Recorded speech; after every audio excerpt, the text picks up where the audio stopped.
தமிழகமெங்கும் கிளைகளை கொண்ட அன்னமால் இன்ஸ்டிடியூட்டில் ஹோட்டல் மேனேஜ்மெண்ட் மற்றும் ஹாஸ்பிட்டல் மேனேஜ்மெண்ட் ஸ்காலர்ஷிப்புடன் அட்மிஷன் நடைபெறுகிறது. சரோஜா மிஸ் என்னோட தமிழ் மிஸ். நான் ஒரு பொண்ணை அப்போ காதலிச்சேன். அப்போ அந்த பொண்ணு என்ன காதலிக்கணும், அவங்களுக்கு அந்த பொண்ணு மேல கோபம். பாடத்தை விடுறா, நேத்து ஒரு படம் பார்த்தேன், நடிச்சிருக்காயா அந்த கமலஹாசன். உள்ள அந்த அண்ணன் எல்லாம் இந்த வணக்கம்னா வணக்கம் வணக்கம் வணக்கம் வணக்கம் வணக்கம் வணக்கம். தங்கம் மீன்கள் வந்த உடனே அண்ணனோட போஸ்ட் வச்சு திருவண்ணாமலை முழுக்க சில வரிகள் மட்டும் நமக்கு இந்த ஒரே ஒரு லைன் மட்டும், மாடு கூட அம்மா என்று தான் அழைக்கிறது, ஆனால் மரத்தமிழனின் குழந்தையோ மம்மி என்கிறது அப்படின்னு சொல்லி ரொம்ப கண்டென்ட் கொடுத்துட்டே இருக்கும் சார். கரெக்ட் சார், நீங்க டியூனிங்ல இருக்கீங்க சார். ஓரளவுக்கு சிரிச்சிட்டீங்க நீங்க பறந்து போல. அதுல இல்ல ப்ரொமோஷனுக்கு ஏதாவது கேட்கணும், கேட்க மாட்டீங்க. இல்ல சார், இவங்க எல்லாரும் இன்டராக்ட் பண்ணுவாங்க, அதனால நகைச்சுவையா பேச சொன்னால. Celebrating Director Ram with debut directors of 2024, powered by Annamal Institute, Hotel Management and Hospital Management. தமிழகமெங்கும் கிளைகள் கொண்ட அன்னமால் இன்ஸ்டிடியூட்டில் ஸ்காலர்ஷிப் ஆஃபருடன் அட்மிஷன் நடைபெறுகிறது. Hospitality partner feathers Radha hotel, Chennai.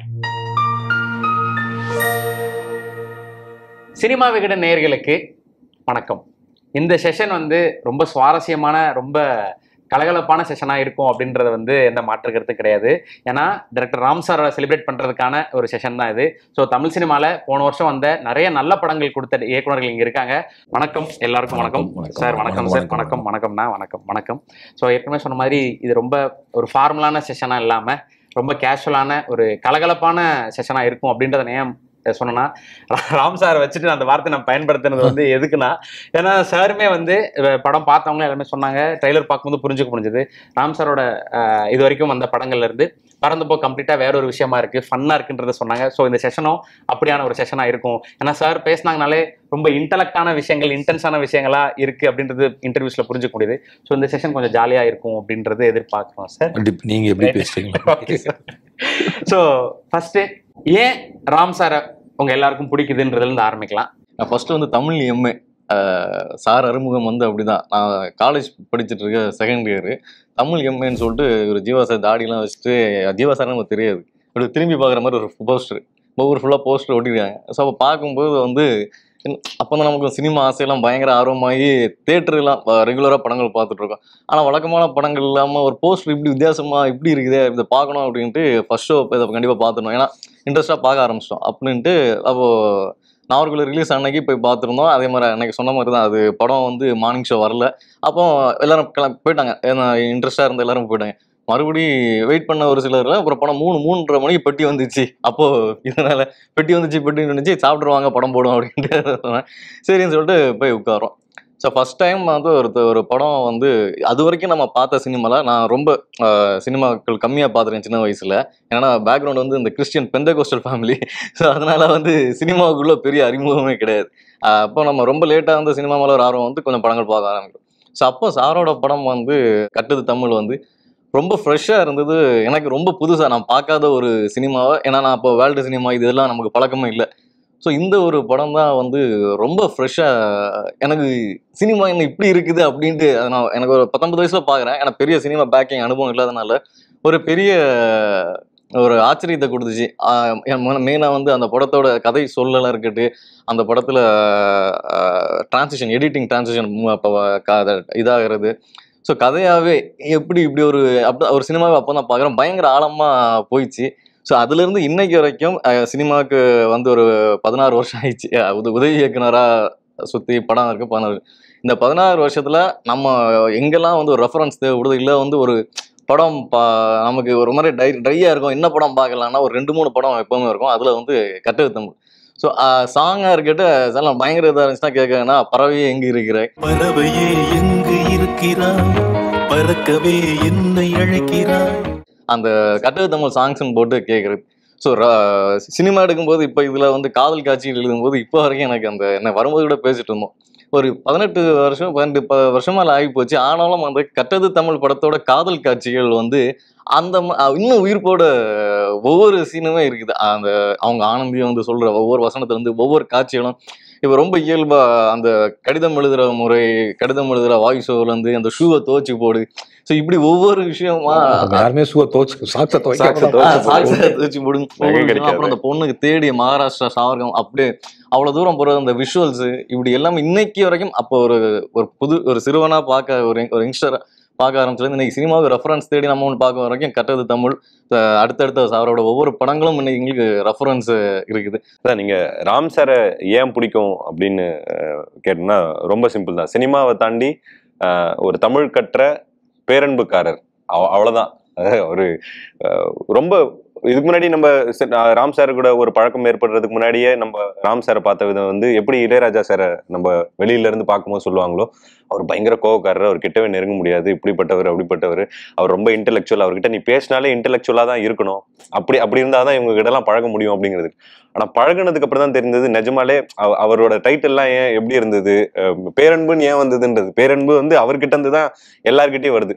கிட்டத்தட்ட இப்ப என்ன மாதிரி நியூ ஏஜ் பிலிம் மேக்கர்ஸுக்கு, கிட்டத்தட்ட முதல் பிலிம் மேக்கர், முதல் படம் எடுக்கிறவங்களுக்கு ஒரு ஃபாதர்லி ஃபிகர் தான் ராம் சார். எல்லாருமே தான் மகன் படம் பண்ணா எப்படி அப்பா வந்து அதை எடுத்துட்டு எல்லாருக்கிட்டையும் போயிட்டு என் பையன் படம் பண்ணியிருக்கான், என் பையன் நல்லா நடிச்சிருக்கான் பாருங்க அப்படின்னு சொல்லுவாங்களோ, அந்த மாதிரி தான் எனக்கு மட்டும் இல்லை, இங்க இருக்க எல்லா நியூ பிலிம் மேக்கர்ஸ்க்குமே ராம் சார் அது வந்து தொடர்ந்து பண்ணிட்டே இருக்காரு. இப்ப கூழாங்கல் படம் வந்தப்ப அவரு சொன்னாங்க, ராம் சார் பாக்குறதுக்கு முன்னாடி, ராம் சார் அந்த படம் பார்த்ததுக்கு அப்புறம், அப்படி அந்த படத்தை 2 வகையா வரையறைச்சிடலாம். அது எந்த படமா இருந்தாலும் சரி, ஜமாவும் சரி, கூழாங்கல்லா இருக்கு சரி, எல்லா படத்துக்குமே வந்து அவர் சார் கொண்டு போறது இருக்கு இல்லைங்களா. ஏன்னா இன்னைக்கு வந்து இங்க நிறைய பேர் வந்து இப்போ புதுசா ஒருத்தங்க வராங்கன்னா ஒரு ஏதோ ஒரு விஷயம் இருக்கும், அதை வந்து ஒரு மனசார பாராட்டுறதுக்கு கூட ஒரு சின்ன சின்ன விஷயங்கள்லாம் நம்மளை தடுக்கும். ஆனா அந்த மாதிரி எந்த விஷயமே இல்லாம எல்லாரையும் அரவணைச்சு வரவேற்று, கிட்டத்தட்ட எங்கிட்ட எத்தனையோ பேர் ராம் சார் வந்து இந்த படத்தை பத்தி பேசினாருன்னா, இப்ப ராம் சார் சொல்லலாம், நான் இன்னைக்கு சுதர்ஷன் கிட்ட உங்க படத்தை பத்தி பேசினேன், அவர் மைக்கேல் கிட்ட உங்க படத்தை பத்தி பேசினேன் அப்படின்னு. ஆனா அப்படி இல்லை, எனக்கு சுதர்ஷன் வந்து சொல்றாரு, மைக்கேல் வந்து சொல்றாரு, அவர் வந்து சொல்றாரு, இவர் வந்து சொல்றாரு, ரேண்டமா அவ்வளோ மக்கள் வந்து சொல்லும் போது எனக்கு ரொம்ப மகிழ்ச்சியா இருந்துச்சு. முக்கியமா நான் ஜமாவை எந்த பர்பஸ்க்கு எடுத்தனோ அந்த பர்பஸ் ரியலா சர்வ் பண்ணது வந்து சார் கிட்ட இருந்து தான் நினைக்கிறேன். ஏன்னா நான் எல்லா இடத்துலயும் சொல்ற மாதிரி தான், ஒரு நடிகன் ஆகணுங்கிறதுக்காக பண்ண படம் தான் அது. அந்த படத்தை வந்து இவன் நல்ல நடிகன், இவனை நீ நடிக்கவேன்னு சொன்னேன். அந்த மாதிரி பல இயக்குநர்கள் என்கிட்ட சொன்னாங்க, எங்க ராம் சார் பேசினாருங்க, உங்களை நடிக்க வைக்க சொன்னாரு அப்படின்னு சொன்னாங்க. எனக்கு ரொம்ப சந்தோஷமா இருந்தது. அப்படி ஒரு பேரன்புக்காரர் கூட வந்து நம்ம பழகிறோம், அவர் கூட இருக்கோன்றதே வந்து ரொம்ப ரொம்ப மகிழ்ச்சியா இருந்தது. அவரோட சினிமாஸ் வந்து அதுவே இப்ப நாளைக்கு நம்ம எப்படி படம் பண்ண போறோம், எப்படி இருப்போம் அப்படிங்கிறது மாதிரிலாம் நம்ம ஒரு யோசனை வரும்போது ராம் சாரோட படங்களை பார்த்தாலே தெரியும், அது ஒன்னொன்னா எவால்வ் ஆயிட்டே வருது. சமுதாயத்து மேல ஒரு பயங்கர கோவத்தோட ஆரம்பிக்கிறோம், அதுக்கப்புறம் அந்த கோவம் தனியுது, அதுக்கப்புறம் அந்த கோவம் வந்து பேரன்பா மாறுது, அதுக்கப்புறம் வந்து இப்ப வந்து பயங்கரமான இந்த சமுதாயத்தை ரசிக்கிற, பயங்கரமா என்ஜாய் பண்ற, அது மேல ஒரு பேரன்பு கொண்ட பறந்து போவா. இன்னைக்கு அவரோட சினிமா எவால்வ் ஆன மாதிரி நம்ம சினிமா ஒரு நாள் பறந்து போவா எவால்வ் ஆகும் அப்படிங்கறதுதான். முக்கியமா இந்த பறந்து போவை பத்தி நிறைய விஷயங்கள் வந்து பேச போறோம். சாரோட எவ்வளவு படங்கள் இருந்தாலும் பறந்து போ ரொம்ப ஸ்பெஷலான படம். நம்ம சாருக்கு நம்மலாம் சேர்ந்து ஒரு கிஃப்ட் கொடுக்கணும்னு நினைக்கிற படம் தான் வந்து பறந்து போ. அதை பத்தி இன்னைக்கு நான் நிறைய பேசணும் அப்படின்னு நினைக்கிறேன். நான் வந்து அண்ணனோட தீவிர ரசிகர். ஏன்னா நான் கற்றது தமிழ் படம் பார்த்துட்டு வந்து இப்படி ஒரு பொலிட்டிக்கல் படம் வந்து எடுக்க முடியுமா தானா, அது வந்து பயங்கரமான வந்து ஒரு பொலிட்டிக்கல் படம். அந்த படம் பார்த்துட்டு வந்து அப்போ வந்து எப்படியாச்சும் இவர் வந்து சந்திச்சிடணும் அப்படின்னு சொல்லி அது ட்ரை பண்ண முடியல. அதுக்கப்புறம் தங்கம் மீன்கள் வந்த உடனே அண்ணனோட போஸ்ட் வச்சு திருவண்ணாமலை முழுக்க அவரோட போட்டோ போட்டு கிரீன் கலர்ல வந்து தங்கம் மீன்களுக்கு வந்து பாராட்டு விழா அப்படின்னு சொல்லி ஃபுல்லுமே திருவண்ணாமலை முழுக்க. ஏன்னா ஒரு கலைஞனை வந்து இந்த சமூகத்துக்கு வந்து ஒரு உண்மை பேசுற கலைஞனை வந்து இந்த சமூகம் கொண்டாடணும். அதை வந்து திருவண்ணாமலையில வந்து நான் வந்து கொண்டாடினேன். எங்க அமைப்பு வந்து கலையிலக்கிய பெருமன்றம் வந்து கொண்டாடிச்சு. எனக்கு வந்து கற்றத்தமிழ் பார்த்துட்டு நான் அதுக்கப்புறம் வந்து ஜீவா சார் கூட வந்து ஜிப்சி வந்து நான் வந்து ஒர்க் பண்றேன். நான் முதல் நாள் ஜீவா சார்கிட்ட பார்த்து சொன்ன முதல் வார்த்தை, நீங்க எவ்வளவு படம் நடிச்சிருந்தாலும் உங்களுக்கான படம் வந்து கற்றத்தமிழ் தான் நான் சொன்னேன்.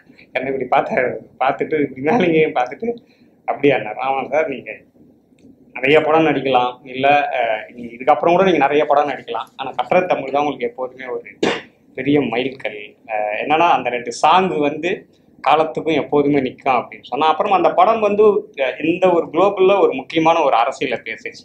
ஒரு தமிழ் படிச்சவன் அதுக்கும் ஒரு தமிழ்நாட்டில் அவனோட நிலைமை என்ன, அப்படின்றத வந்து அவ்வளோ டீட்டெயிலிங்காக வந்து சொல்லியிருப்பாங்க. ஏன்னா எனக்கு கட்டுரை தமிழில் வந்து நிறைய விஷயங்கள், ஏன்னா நீங்கள் வந்து அதில் பிரபாகர் ஆகட்டும், ஆனந்தி ஆகட்டும், ஒரு ஸ்ட்ரக்சர், ஒரு சமூகம் ஒருத்தனை வந்து ஒரு தற்கொலைக்கு வந்து தள்ளுதுன்னா அது ஆக்சுவலாக அது வந்து இந்த சமூகத்தினுடைய அவலம். அதை வந்து ஒரு கலைஞன் வந்து படம் பிடிச்சி வந்து காட்டுறதுன்னு ஒன்று இருக்குது இல்லை. நான் வந்து இப்போ வந்து பிரபாகராவும் ஆனந்தியாவும் வந்து நம்ம ரோஹித் வெமுலாவையும் ஆனந்தியமாக தான் நான் பார்க்குறேன். இந்த சமூகம் அவங்களுக்கு என்ன வந்து கொடுத்து வந்து அனுப்புதுன்னு ஒன்று இருக்குது இல்லை. அதனால் வந்து ராமனோட எல்லா படங்களும் வந்து ஒரு தீவிரமான ஒரு அரசியலை தான் முன்வைக்கிற படங்கள். ஆக்சுவலாக அவங்களோட நேர்மை எனக்கு ரொம்ப பிடிக்கும் சார். ஆக்சுவலாக நீங்கள் பேசுறது ஒரு பொதுவாக மேடைகளில் பேசும்போது அவ்வளோ துணிச்சலாக எப்படி ஒரு இப்படி பேசுகிறாரு அப்படிங்கிறத ஃபஸ்ட்டு நான் ரொம்ப ரசிச்சிருக்கேன் உங்களோட பேச்சுகள் இதெல்லாம். கட்டுறது தமிழ் வந்து எனக்கு அந்த கேரக்டர் பார்க்கும்போது அது ஏதோ உங்கள்கிட்ட எடுத்த டிசைன் மாதிரி எனக்கு தோணுச்சு. உங்களோட ஒரு இது மாதிரி தான் எனக்கு ஒரு பிரதியாக தான் எனக்கு தோணுச்சு. அது நான் கேட்கணும்னு நினச்சேன் உங்ககிட்ட. அது அந்த டிசைன் உங்ககிட்ட இருந்து எடுத்தீங்களா இல்லை உங்களோட இந்த இறுக்கமானவங்ககிட்ட இருந்து எடுத்தீங்களா சார்? அந்த இது அது எங்கிட்ட இருந்துன்னா அதில் சில விஷயங்கள் என்னோடது. சில விஷயம் இப்போ எப்படின்னா, இப்போ நீங்கள் படம் பண்ணுறப்ப எப்படி இருந்தாலும் உங்களுக்கு தெரிஞ்ச நண்பர்கள், பார்த்த முகங்கள், நம்ம லைஃப்பில் பார்த்த காட்சிகள் இடம் பெற்றோம். கட்டுரை தமிழ் வந்து ஒரு என்ன சொல்கிறது, ஒரு விதிவிலக்கான ஒரு கதை, எக்ஸப்ஷனல் ஸ்டோரி. அதாவது எப்படி சொல்லலாம், ஒரு பாக்ஸ்குள்ள அடங்காத ஒரு ஒரு கதாபாத்திரங்களை பற்றியான கதைன்னு வச்சுக்கணும். பிரபாகர் மாதிரி நம்ம அப்படி ரெகுலராக ரோட்டில் பார்க்க முடியாது. ஏன்னா அது ஒரு ஃபிக்ஷனல் கேரக்டர் தானே. அது ஒரு சோஷியோ பாத் கேரக்டர். ஒரு அது வரைக்கும் சைக்கோ பாத் வில்லனாக இருந்த ஒருத்தர் நான் சோஷியோ பார்த்தா ஒருத்தர் இப்படி பண்ணுறாங்கிறதுக்கு சமூகம் காரணமாக இருக்குது அப்படின்னு சொன்னது தான் கட்டுரை தமிழ்.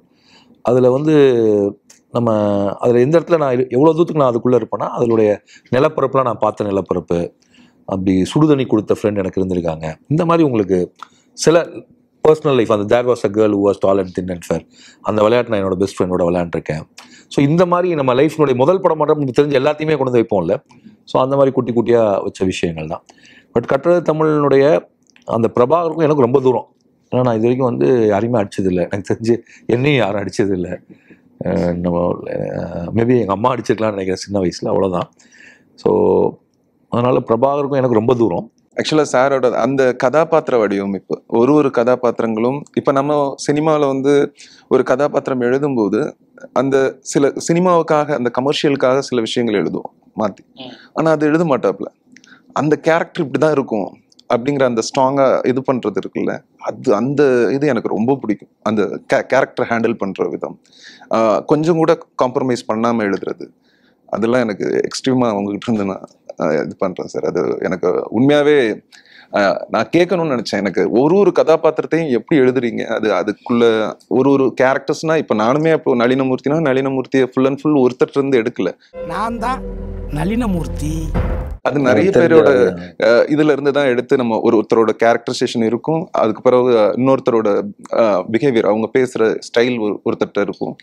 ஆனா எனக்கு உங்களோட கேரக்டர்ஸ் பார்க்கும்போது ஒரு தனிப்பட்ட மனிதனோட ஸ்ட்ராங்கான இதா இருக்குமோ அப்படி அந்த எழுத்து அப்படின்னு தான் தோணுச்சு எனக்கு. அந்த கேரக்டரோட இது எனக்கு அந்த ஃபர்ஸ்ட் படம் தமிழ் எம்ஏ வந்து அவரோட அந்த பிரபாகர் கேரக்டர் வந்து ஓப்பனிங்ல இருந்தே பார்த்துட்டு இருப்பேன். ஒரு கரெக்டான இதுல நேர்கோட்டில் போய்கிட்டே இருக்கும். இந்த கேரக்டர் எங்கேயாவது ஒரு இடத்துல கமர்ஷியலுக்காக சில விஷயங்கள் பண்ணுவார் அப்படின்னா இல்லை அவன் இப்படிதான் இது பண்ணுவான், அவன் இதுதான் செய்வான் அப்படின்னு.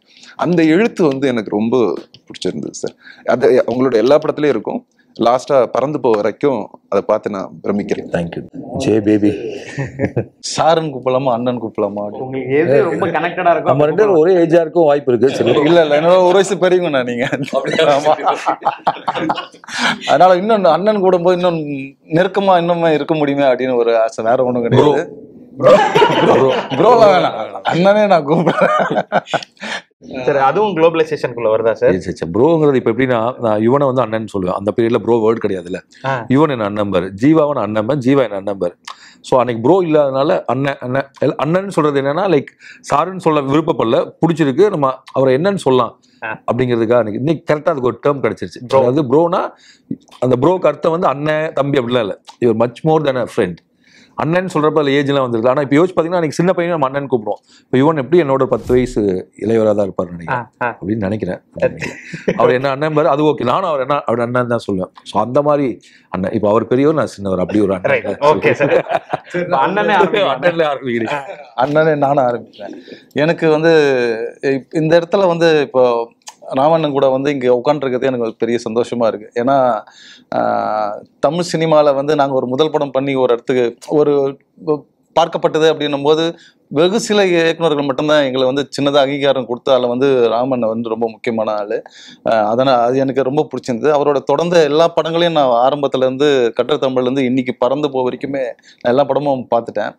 எனக்கு அவர் படத்தில் வந்து ரொம்ப பிடிச்ச விஷயங்கள் வந்து மெயினாக ஒரு வில்லனா யாருமே சித்தரிக்காமல் சூழ்நிலைகளை மட்டுமே பெருசாக வில்லனாக வச்சு அப்படி ஒரு கதையை உருவாக்குறது வந்து ரொம்ப சூப்பரான ஒரு விஷயம். எனக்கு அது ரொம்பவே பிடிச்சிருந்தது. அப்புறம் அதை விட ரொம்ப பிடிச்ச விஷயம் என்னன்னா, தனக்கு பிடிச்ச மாதிரி படம் பண்ணுறதுன்றது இங்கே வந்து எந்த இயக்குனருக்குமே இல்லாத ஒரு உரிமை. ஆனால் அதுக்கு பின்னாடி பல போராட்டங்கள் இருக்கும், அது எனக்கு புரிஞ்சுக்க முடியுது. ஆனால் ஒரு ஹீரோ பின்னாடி போகாமல் ஒரு கமர்ஷியலாக ஒரு இது பெருசாக பண்ணணும்னு இல்லாமல் தனக்கு பிடிச்சதை தன் வாழ்க்கையில் இருக்கிறத ஒரு படமாக எடுத்து மக்கள்கிட்ட கொடுத்து மக்கள்கிட்ட இன்னுமே நெருக்கமாக இருந்து மக்களோட இன்னைக்கு வரைக்குமே வந்து ஒரு அன்போட எல்லாருமே பார்க்குற ஒரு படம் ரிலீஸ் ஆனால் எல்லாம் தேட்டரில் வந்து படம் பார்க்கணுன்ற அந்த இடத்துக்குள்ள இருக்கிறது எனக்கு அந்த மாதிரி இருக்கணும்னு ரொம்ப ஆசையாக இருக்குது. அந்த வாய்ப்பு எனக்கு கிடைச்சா ரொம்ப சந்தோஷப்படுவேன். கிடைக்கும் கண்டிப்பாக உங்களுக்கு. சூப்பர், சார் நீங்கள் பேசலாம் சார். எல்லாருக்கும் நன்றி தான் சொல்லணும். அண்ட் அந்த பைரி நீங்கள் கூப்பிட்டப்ப நாங்கள் ஏதோ முக்கியமான தருணத்துலேருந்து என்னோட அஸ்டன் அமுதோன்னு சொல்லிட்டே இருந்தார். ஸோ கண்டிப்பாக நான் பார்த்து அதே தான் பராரி ராஜ்முருகன் ஃபோன் பண்ணார். அந்த டைட்டிலுக்காக கூட நம்ம பேசிகிட்டு இருந்தோம். அண்ட் ஜெய் பேபி பார்த்து லைக் அது என்னோட பர்சனல் லைஃபோட ரொம்ப கனெக்டட். ஜெய் பேபி இவரோட படமும் அதே மாதிரி தான், போக முடியும்போது தூரம் இல்லை. அண்ட் ஏன்னா இவர் ஜமா வந்து எங்கள் ஆஃபீஸ்க்கு ஒரு நாள் கொண்டு வந்தாங்க. அன்றைக்கி எனக்கு பார்க்கறதுக்கான சூழல் அமையல. ஸோ ஒருவேளை ஜமாவை நீங்கள் கொடுத்தப்ப பார்த்துருந்தா மேபி நான் இன்னுமே கூட உள்ளுக்கு வந்துருக்கலாங்கிற வருத்தம் எனக்கு ரொம்ப நாள் இருந்துகிட்டே இருந்துச்சு. இப்போ ஜேபி பேபி பார்த்தப்போ ரஞ்சித் ஃபோன் பண்ண, ரஞ்சித் அந்த ஸ்க்ரீன் பிளேல கொஞ்சம் மாற்றிருந்தா பெரிய ஹிட் ரஞ்சித் சார், கேட்க மாட்டேன்ட்டார். நம்மள மாதிரி பிடிவாதமாக ஒருத்தர் வந்திருக்கார் போல இருக்கு அப்படின்னு சொல்லிட்டு. அண்ட் கண்டிப்பாக நான் இப்போ இவங்க எல்லாத்தோடைய படங்கள்லையும் இப்போ ஒரு போகும் இடம் வெகு தூரம் இல்லை. இப்போ எனக்கு வந்து இவர் வந்து ரொம்ப முன்னாடி இருந்து தெரியும். அவர் ஒரு ஓவியராக இருந்தார், அப்போ அஸ்டேட்டராக சேர்ந்தார், அப்புறம் ராஜ்முருகன் ஜாயின் பண்ணார். அவர் இவர் எவ்வளோ வருஷமா 2013 தெரியும்னு நினைக்கிறேன். இவர் 10 வருஷம். ஆமாம். நார்வேயில் எனக்கு ரொம்ப பிடிச்ச ஊர் 2 விஷயங்களுக்காக. ஒன்று அங்கே காலச்சூடு முதல்ல அங்கே தான் வந்துட்டு இருந்துச்சு. அப்புறம் அங்கே தான் நான் தங்க மீன்கள் ஷூட் பண்ணேன் வீராணி ஆலூரில். அப்போ அங்கேருந்து டெய்லி போய் கன்னியாகுமரியில் சாப்பிட்டு வந்துட்டு நார்வேயிலையும் மீன் சாப்பாடு நல்லாயிருக்கும். ரொம்ப சின்ன ஊர், சத்தம் இல்லாத ஊர், எங்கே திரும்பினாலும் மலைகள் குளங்கள். நார்வேயில் சுற்றி அவ்வளோ குன்றுகள். தெரிஞ்ச அந்த படத்துக்கு நாங்கள் நிறைய மலை ஏறணும். இந்த படத்துக்கு ஏறின நாகர்கோவில் சொன்ன எனக்கு கட்டட தமிழில் ஒரு கேள்வி ரொம்ப நாளாக இருக்கும் சார். சரி, நாகர்கோவிலில் கன்னியாகுமரி நாகர்கோவிலில் வந்து பாரதியார் சார் நிறைய படம் எடுத்துருக்கிறாங்க.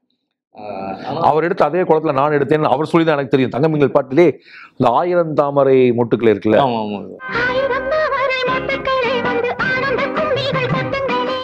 அந்த எந்த குளத்துல எடுத்தாங்களோ அந்த தாமரை குளத்துல, அந்த குளத்து வழியா தான் நாங்கள் டெய்லி சைக்கிள் போகிற ஷார்ட்ல எடுத்துருக்கோம். அவர் தான் இந்த குளத்துக்கு நீ எப்படி போனேன்னு கேட்டார். நிறைய பேர் வந்து நாகர்கோவில் தமிழ் கன்னியாகுமரி தமிழ் யூஸ் பண்ணுவாங்க. ஆனால் நாகர்கோவில் தமிழ் முதல்ல எனக்கு தெரிஞ்சு நம்ம அந்த ஊர்காரங்கனால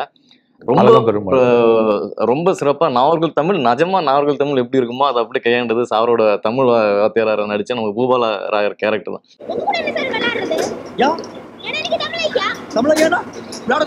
ஆக்சுவலா எனக்கு இது கேட்கணும்னு இருந்து ஒரு கேள்வியை வச்சிருந்தேன் சார். ஏன்னா நீங்க சென்னை, ஆனா நாகர்கோவிலேருந்து ஒரு கேரக்டரை வடிவமைக்கிறீங்க, ஒரு டீச்சரை. அது வந்து பியூர் நாகர்கோவில் தமிழ் பேசுறாங்க. அழகுமுருமால் சார் நாகர்கோவில். அது நீங்க அந்த பூபாலர் கேரக்டருக்கான இன்ஸ்பிரேஷன்? என்னுடைய ஸ்கூல் டீச்சர் திண்டுக்கல்ல, அவர் நார்வேல் தமிழ் பேச மாட்டார். Okay sir. எனக்கு நார்வேல் ஸ்லாங் தெரியாது. ஆனா எங்க வீட்டுக்கு வரக்கூடிய சில அத்தான் அவங்களாம் கொஞ்சம் ஸ்லாங் பேசுவாங்க, அந்த நார்வேலேருந்து வர்றவங்களாம். Okay okay. அழகம்பெருமாள் சார் நடிக்க வர்றப்ப அவருக்கு வந்து நல்லா அவர் பேசுறப்ப அந்த ஸ்லாங் இருந்துட்டே இருந்துச்சு. Okay sir. அப்புறம் என்ன நினைச்சு அவர் ஸ்லாங்கை மாத்தினா அவரோட நடிப்பு கொஞ்சம் குறைய வாய்ப்பு இருக்கு. Okay sir. அதனால நீங்க இந்த ஸ்லாங்கே பேசுங்கன்னு சொல்லிட்டேன். Okay sir. ஸோ இப்போ நம்ம படத்தில் நடிக்க வரப்ப நீங்க ஒரு ஸ்லாங் பேசுனா நல்லா இருந்துச்சுன்னா இதே வச்சுக்க வேண்டியதானே. அவர் எந்த இப்போ அதுதான் நான் நினைக்கிறேன். எனக்கு ஒருத்தருக்கு நல்லா வருது, அதை மாத்தினா அவரோட நடிப்பு குறையுது. அப்போ எனக்கு நம்மளுக்கு நடிப்பு தான் நல்லா வேணும். அது நார்வேலாக இருந்தாலும் ஓகே, கன்னியாகுமரியாக இருந்தாலும் ஓகே, ஈழத்தமிழாக இருந்தாலும் ஓகே. ஆனால் அந்த நடிகருக்குன்னு ஒரு பலம் இருக்குல்ல, அந்த பலத்தை நம்ம எப்படியாவது படத்துக்குள்ளே கொண்டு வரணுங்கிறது தான். அந்த படம் பார்த்துட்டு நிறைய பேத்துக்கு அவங்களோட தமிழாசிரியர் ஞாபகம் தான் சொன்னாங்க. நார்வேல மட்டும் இல்லை, பூபால் ராயர், சிவலிங்கம், என்னோட அப்படி பார்த்த எல்லாருக்கும் அப்போ என்ன கண்டுபிடிச்சேன், எல்லா ஸ்கூல்லையும் இந்த தமிழாசிரியர்கள் மட்டும் கொஞ்சம் அன்பாகவும் ஏதோ ஒரு விதத்தில் மாணவனுக்கு நெருக்கமாகவும் இருந்திருக்காங்க. படிப்பையும் தாண்டி இதையும் தாண்டி ஏதோ வீட்டுக்கு கூட்டு போய் ஒரு வேளை சாப்பாடு ஏதோ அந்த மாதிரி ரொம்ப ஃப்ரெண்ட்லியான ஒரு டீச்சர்ஸா இருக்காங்க. காதலர்கள் சார் அவங்களாம் தமிழ் ஆசிரியர் எல்லாமே அவங்க தமிழ் ஆசிரியரோட ஒரு தொடர்பு இருந்துட்டே இருக்கு. ஆனா தமிழ் சினிமா எப்போதுமே தமிழ் ஆசிரியர் கோமாளியா தான் சித்தரிச்சிருக்கு. ஆனா தமிழ் ஆசிரியர்கள் தான் ஸ்கூல்லயே எல்லா ஆசிரியர்களும் நல்ல ஆசிரியர்கள் தான், நம்ம அதை சொல்ல. ஆனா எனக்கு தமிழ் ஆசிரியர் ரொம்ப இருக்கும். இப்போ நீங்க சொன்னோன்னு எனக்கு ஒரு சிவலிங்கம் நீங்க சொல்றீங்க, பூபால் ராயர் இப்படி இப்பவும் அப்படிதான் இருப்பாங்கன்னு நினைக்கிறேன் இல்லையா? எனக்கு இளங்கோன்னு சொல்லி ஒரு தமிழ் வாத்தியார் இருந்திருக்காரு சார். உங்களுக்கு மட்டும் இப்படி இது பாரி இளவழகன் வாத்தியார் பேரு இளங்கோ. நீங்க எந்த சங்க காலத்துல இருந்து வர்றீங்களா? வந்து மணவாளன். ஐயோ பயங்கர சிவலிங்கம், மணவாளன், இளங்கோ. உங்க தமிழ் வாத்தியார் பேரு? எனக்கு பிரின்ஸ் ராயன்னு சொல்லிட்டு கோபால். கோபால் எல்லாருக்கும் ஞாபகம் இருக்கு. எனக்கு உங்க மேத்ஸ் மிஸ் பேரு ஞாபகம் இருக்கா? தெரியல. தமிழ் ஆசிரியர் பேர் உங்களுக்கு ஞாபகம் இருக்கா? மித்த டீச்சர்ஸ் பேர் தமிழ்ல அது ஒரு தமிழ் ஆசிரியர் பேர் மட்டும் அப்படி நினைவு இருக்கிற வரைக்கும் இருக்கு. அது காரணம் அவர் உடல் மொழி. எங்க தமிழ் ஆசிரியர் கிளாஸ்க்குள்ள வந்தாருன்னா என்ன பண்ணுவாரு, எப்படி பண்ணுவாரு ஒரு இன்னொரு தமிழ் ஆசிரியர் ஒருத்தர் இருக்காரு சார், சூப்பரா இருக்கும் சார். உங்க உள்ள வந்தாருன்னா எல்லாம் இந்த வணக்கம்னா வணக்கம் வணக்கம் வணக்கம் வணக்கம் வணக்கம் வணக்கம் ஃபர்ஸ்ட்ல இருந்து கடைசி வரைக்கும் அப்படியே போவார் சார். வணக்கம் வணக்கம் உட்காருங்க அப்படின்னு தமிழ் எடுக்க போறேன் இன்னைக்கு அப்படின்னு ஒரு ரஜினிகாந்த் ஸ்டைல்ல பண்ணுவார் சார். என்டர்டெய்னர்ல தமிழ் ஆசிரியர் அவங்க என்டர்டெய்னர். இங்க இளங்கோ ஐயா வந்து எப்படின்னா அவர் வந்து அவர்கிட்ட வந்து இந்த கல்யாணத்துக்கான ஒரு நளினம் வந்து இருக்கும். எனக்கு ரொம்ப பிடிக்கும் சார். அது வருவாரு எல்லாம் இப்போ வணக்கம்னா உக்கார்ற ஐயா, ஐயா பாடத்தை விடுறா, நேத்து ஒரு படம் பார்த்தேன், தசவதாரம்னு ஒரு படம் நடிச்சிருக்கா ஐயா அந்த கமலஹாசன், கலைஞன், அவன் தான் கலைஞன், அவன் எப்படி நடிச்சிருக்கான்னு உங்களுக்கு சொல்றேன். அந்த நளினத்தோட அதை அவர் எக்ஸ்பிளைன் பண்ணது இருக்குல்ல சார். மேபி அந்த நடிப்பு ஒருத்தங்க எப்படி இது பண்ணணும் அப்படிங்கிறது வந்து அவர்கிட்ட இருந்து தான் வந்துச்சு. வந்து ஒரு இடத்துலயும் வந்து பயங்கரமா ஸ்டூடெண்ட்ஸ் வந்து இது பண்ணுவார். கடைசியில வந்து கடைசி கொஸ்டின் மார்க்கா வந்து தமிழ்ல என்ன வரும்னா, நீங்க வந்து ஒரு ஒரு தலைப்பு கொடுத்துருவாங்க. தலைப்பு வந்து நீங்க ஒரு கட்டுரை எழுதலாம் இல்ல கவிதை எழுதலாம், ரெண்டுத்துல எதனா ஒண்ணு பண்ணலாம். இப்ப நிறைய பேர் என்ன பண்ணுவாங்கன்னா கட்டுரையே எழுதிடுவாங்க, கவிதை யாரும் எழுத மாட்டாங்க. ஆனா ஐயா என்ன பண்ணுவாருன்னா, யாரெல்லாம் கவிதை எழுதுறீங்களோ அவங்களுக்கு எக்ஸ்ட்ரா மார்க். அந்த மாதிரி எதுலையுமே நம்ம மார்க் வாங்க மாட்டோம்ல சார். மத்ததெல்லாம் 35 36 இப்படின்னு இருக்கும். தமிழ்ல பார்த்தோன்னா எங்க வீட்டுல என்ன கவிதை தான் ஞாபகம் இருக்கா உங்களுக்கு? எனக்கு டக்குன்னு அந்த மாதிரி ஸ்ட்ரைக் ஆகல சார். ஒரு சில வரிகள் மட்டும் ஞாபகம் இருக்கும். இந்த ஒரே ஒரு லைன் மட்டும், மாடு கூட அம்மா என்றுதான் அழைக்கிறது, ஆனால் மரத்தமிழனின் குழந்தையோ மம்மி என்கிறது அப்படின்னு சொல்லி அதெல்லாம் எங்க ஐயா வந்து பக்கத்து கிளாஸ் எல்லாம் போய் படிச்சு காட்டுவார். பாரு இப்படி ஒண்ணு எழுதிருக்கேன், அது பண்ணிருக்கேன். வீட்டுல எல்லாம் மார்க் சொன்னா மார்க் என்னடா 95 எதுல தமிழ்ல அப்படின்னு. மத்ததெல்லாம் கேட்காதீங்க, அது மட்டும் மார்க் ஜாஸ்தி. என்னன்னு ரொம்ப ரொம்ப நெருக்கமான ஐயா சார். ஒரு படம் பார்த்துட்டு வந்தோம். அந்த வாரம் என்ன படம் பார்த்தாரு, இப்ப அவர் வந்து நாங்க சின்ன சேலம் பக்கத்துல அவர் தம்மம்பட்டின்ற அங்க கபடி மேட்ச் நடந்துச்சுன்னா வந்து சொல்லுவாரு, ஜல்லிக்கட்டு நடந்துச்சுன்னா வந்து சொல்லுவாரு. எல்லாத்தையுமே வந்து மாணவர்கள் கிட்ட வந்து பகிர்வாரு. தமிழை தாண்டி அவ்வளவு விஷயங்களை வந்து வகுப்பறையில சினிமா, அரசியல், கலாச்சாரம் எல்லாத்தையும் பேசுற வகுப்பா தான் தமிழ் இருக்கும். ஆமா இல்லையா? வகுப்பு பாதினா பாதி வேற விஷயங்களா இருக்கும். பெரும்பாலும் தமிழ் வாதியார்ட்ட எல்லாரும் அவங்க காதல் கதையும் சொல்லிடுவாங்கல்ல. ஆமா சார், கண்டிப்பா. எனக்கு சரோஜா மிஸ் என்னோட தமிழ் மிஸ். இப்போ அவங்க தான் எனக்கு தமிழ், என்னோட மிஸ்னா அவங்க தான். இப்போ அவங்களுக்கு அவங்க பொண்ணு கல்யாணம் ஆயிடுச்சு. இப்போ எங்கள் வீட்டினுடைய குடும்ப உறுப்பினர் மாதிரி. அவங்க வந்து எனக்கு 9th இருந்து 12th வரைக்கும் அவங்க தான் தமிழ் எடுத்தாங்கன்னு நினைக்கிறேன்.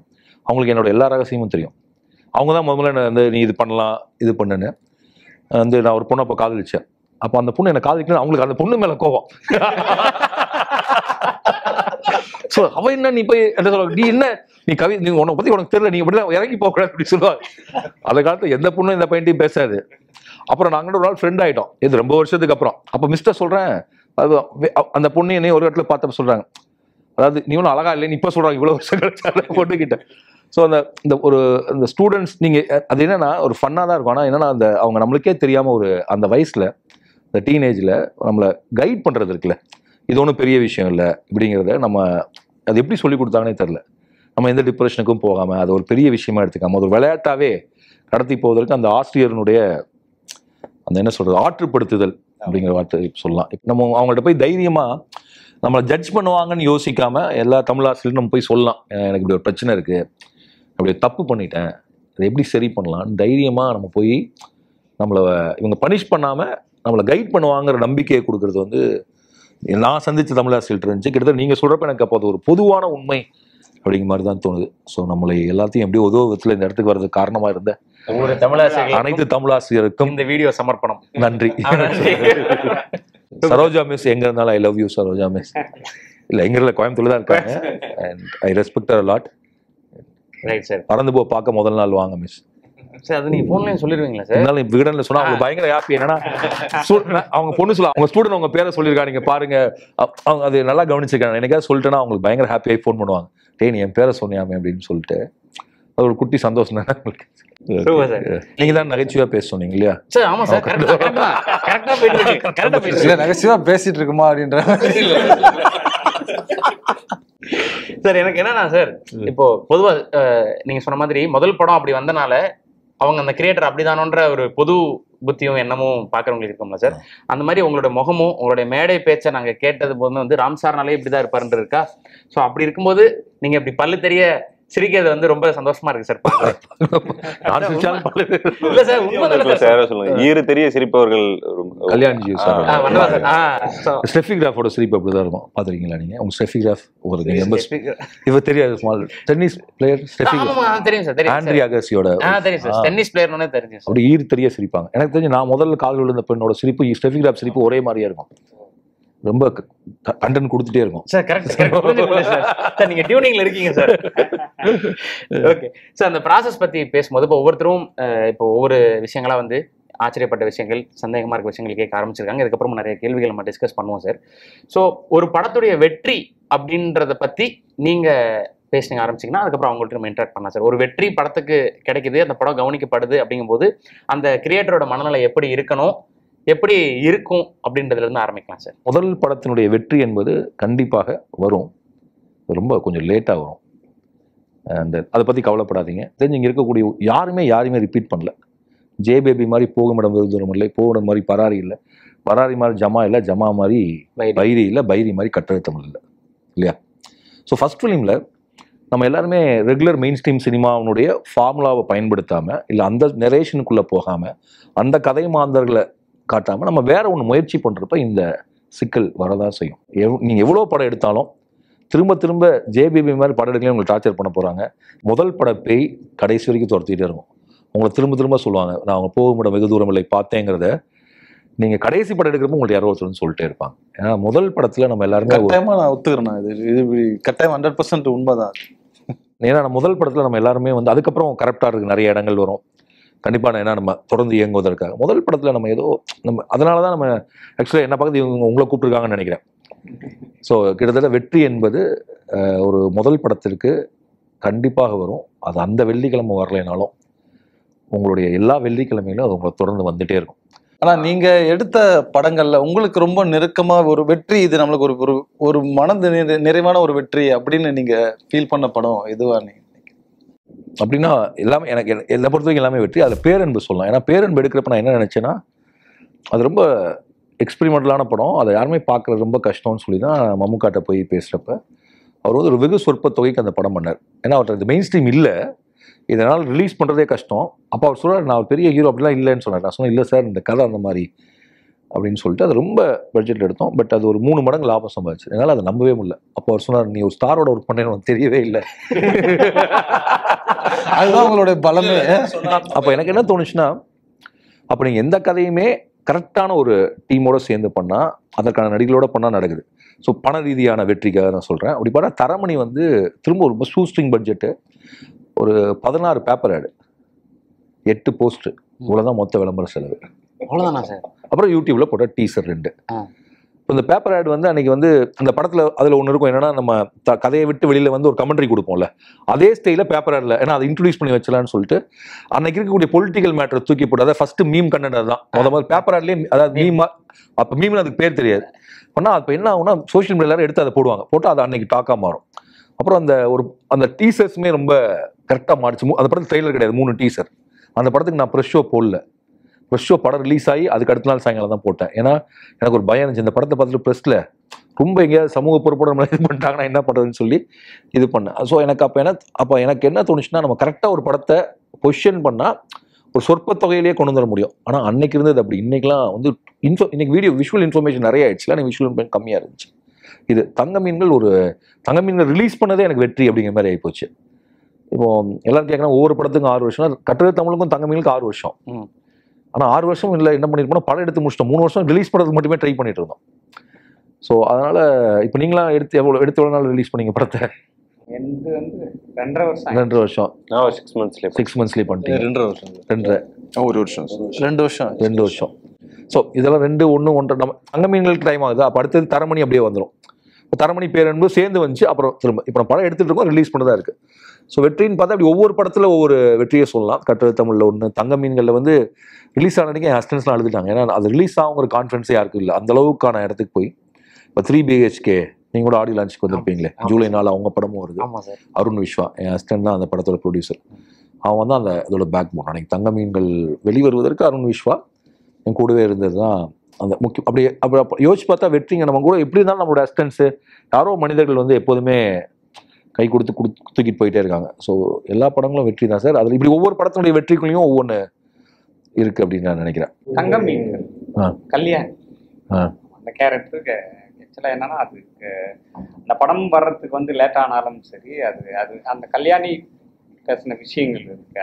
அது ஆக்சுவலாக ரொம்ப வந்து ஒரு மிக நுட்பமான இன்னைக்கு இருக்கிற இப்போ இல்லை இன்னும் கூட போனாலும் சரி அந்த அப்பாக்கள் இருக்காங்கல்ல, அந்த கல்யாணி மாரியான அப்பாக்கள் வந்து நான் பார்த்தது வந்து என்னன்னா, நீங்கள் இப்போ மலையாளத்தில் வந்து ஒரு பொன்மான் ஒரு படம் வந்துச்சு.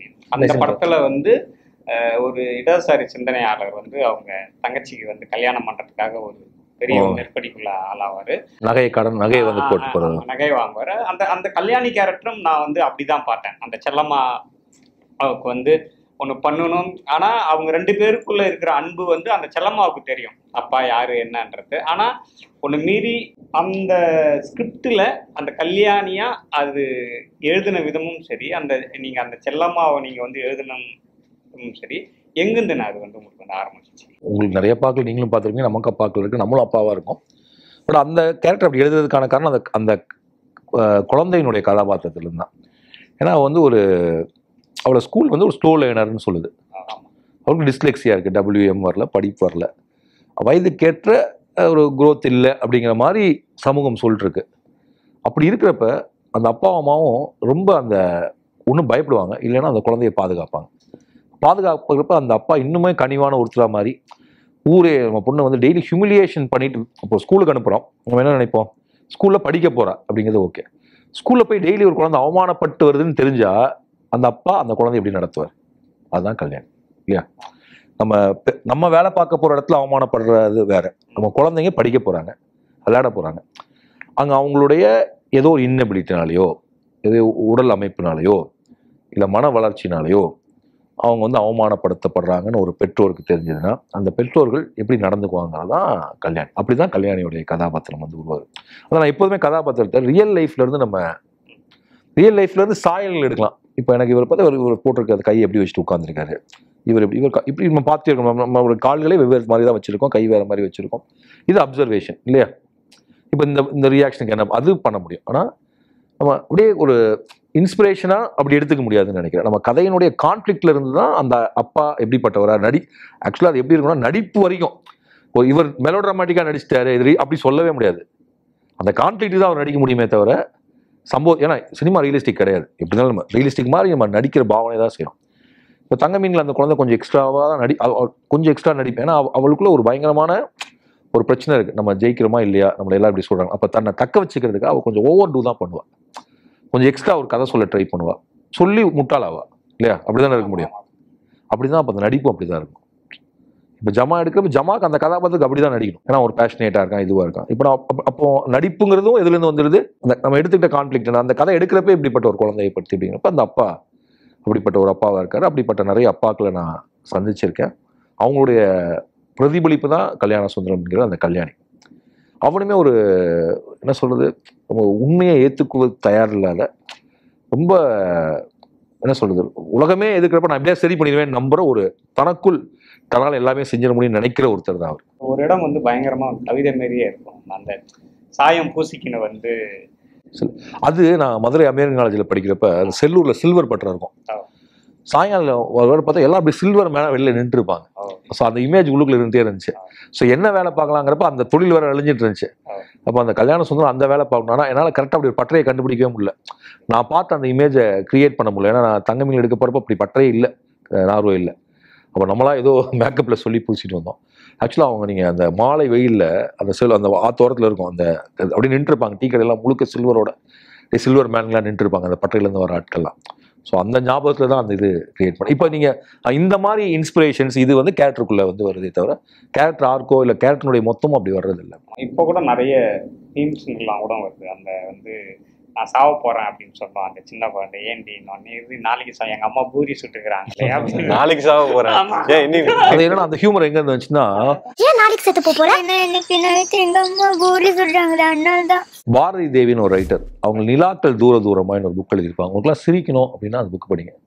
Extraordinary book. அதில் குழந்தைங்க இந்த மாதிரி தான் பேசிட்டே இருப்பாங்க. அது அந்த மாதிரி சாயல்ல எழுதப்பட்ட ஒரு ஹியூமர். லாஸ்ட் சீன்ல கூட சூப்பரா இருக்கும் சார். கை தட்டுறேன், எதுக்கு அவன் பூரி கொண்டு வந்திருக்கான் நீ கை தட்டுறீ அப்படின்னு. பூரி எப்படி உங்க வீட்டுல பூரி சுட்டா உங்களுக்கு ஒரு சந்தோஷம் வருமா? அப்பெல்லாம் இப்பெல்லாம் பூரி கடையில கிடைச்சதுல, அப்பெல்லாம் எப்பாவது ஒரு நாள் தான் வீட்டுல பூரி சுடுவாங்க இல்லையா? எங்க வீட்டுல பூரி சுடுறப்ப நம்ம பக்கத்து வீட்டு பசங்களாம் அந்த ஸ்மெல்லே நல்லா இருக்கும். இப்ப பூரி கடையில அப்படி இல்லை. அன்னைக்கு அப்படிதான் இருக்குன்னு நினைக்கிறேன் நம்மளுக்கு. அப்போ ஆச்சரியம் தான். பூரிங்கிறது ஆச்சரியமான ஒண்ணு, ஒத்துக்கிறீங்களா இல்லையா? பானிபூரியா இல்ல என்ன? இல்ல சார், பூரி முந்தின நாள் அம்மா சொல்லுவாங்க, நாளைக்கு காலைல பூரி செய்யணும், படு நேரமா, அக்காட்ட படு நேரமா தூங்கு, அப்பதான் காலைல எழுப்பி பூரி செய்ய முடியும். இது ரீசெண்டா எனக்கு ஆஃபீஸ் வந்து பைரிப்படுத்துற ஆஃபீஸ் சாலிகிராமத்துல. ஸோ அப்போ வந்து ஒருத்தர் வந்திருந்தாரு. அப்போ அவர் ஃபுட் வாங்க நான் வந்துடுறேன். அப்போ அந்த கடையில் கேட்டேன், பூரி அவர் கிட்ட வாங்கினா அவர் வந்து ஆனால் வெயிட் பண்ணுங்கண்ணா நான் வந்து இது பண்ணிடுறேன் கொடுத்துறேன் அப்படின்ட்டு. திடீர்னு பார்த்தா பக்கத்து கடை அரிசி கடை சாலிகிராமத்தில்.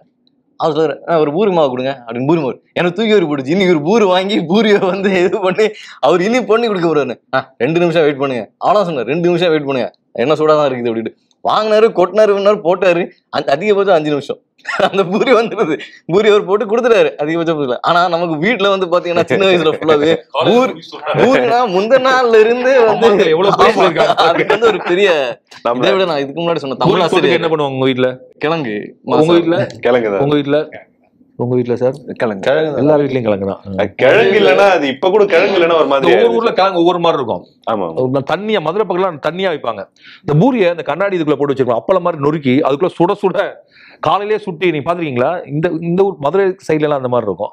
சென்னையில அந்த மாதிரி பாத்து வீட்டுல எல்லாம் பூரி உப்பணும் சார். உப்பலன்னா வாங்க மாட்டேன். ஆமா, இந்த சப்பன்னு இருக்க பூரி எல்லாம் வாங்குறதே இல்லை.